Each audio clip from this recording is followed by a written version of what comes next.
بسم اللہ الرحمن الرحیم۔ السلام علیکم ورحمۃ اللہ وبرکاتہ۔ ٹیسٹ نمبر 4 تاریخ ادب کی مروزی تاریخ۔ روایت اور بغاوت کس کی تنقیدی کتاب ہے؟ احتشام حسین۔ خواجہ احمد عباس اردو ادب میں کس حوالے سے پہچانے جاتے تھے؟ افسانہ نگار ڈرامہ نویس۔ افسانہ نگار احمد علی کا اصل نام کیا تھا؟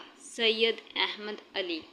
احمد فراز کے والد سید آغا برک بطور تھے، شاعر۔ احمد ندیم قاسمی کا اصل نام کیا تھا؟ احمد شاہ۔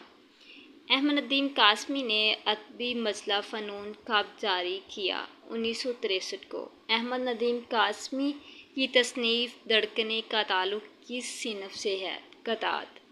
علی سردار جعفری نے ثبت حسن اور اسرار الحق مجاز کے ساتھ مل کر کون سا ادبی مجلہ شائع کیا؟ نیا ادب۔ اختر حسین رائے پوری نے اپنی ادبی زندگی کا آغاز 1935 میں کیا۔ بتائیے انہوں نے کس نام سے رسالہ شائع کیا؟ جہاں نما۔ مادھو رام کس ادیب کا اصل نام ہے؟ اپندر ناتھ اشک۔ علامہ اقبال اور مولوی عبدالحق نے کس تحریک کی حمایت کی؟ ترقی پسند تحریک کی۔ سنہرا دیس کس کا افسانوی مجموعہ ہے؟ بلونت سنگھ۔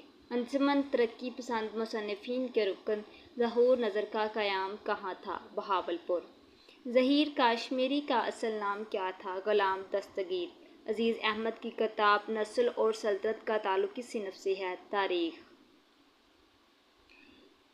اس کے بعد یہ اس کا دوسرا یہ جو ٹیسٹ نمبر 4 تھا، ماڈل پیپر تھا، یہ سارا میں نے آپ لوگوں کے ساتھ شیئر کر دیا، اور اس کے جو آنسر ہے وہ لاسٹ پہ وہ بھی مل جائیں آپ کو، ٹھیک ہے؟ آنسر کی وہ بھی لاسٹ پہ آپ لوگوں کو مل جائیں گے، ٹھیک ہے؟ آپ لوگ اگر یہ پیپر واٹس ایپ لینا چاہتے ہیں تو واٹس ایپ پہ انشاءاللہ آپ کو پیپر مل جائیں گے، اور PDF میں بھی مل جائیں گے آپ کو، ٹھیک ہے؟ آپ تیاری کریں اپنی، کسی بھی جاب کے لیے اپنے اپلائی کیا ہے تو PPSC کے لیے، FPSC کے لیے، تو اللہ تعالیٰ آپ لوگوں کو کامیاب کرے، آمین یا رب العالمین، اور مجھے بھی اپنی دعا میں یاد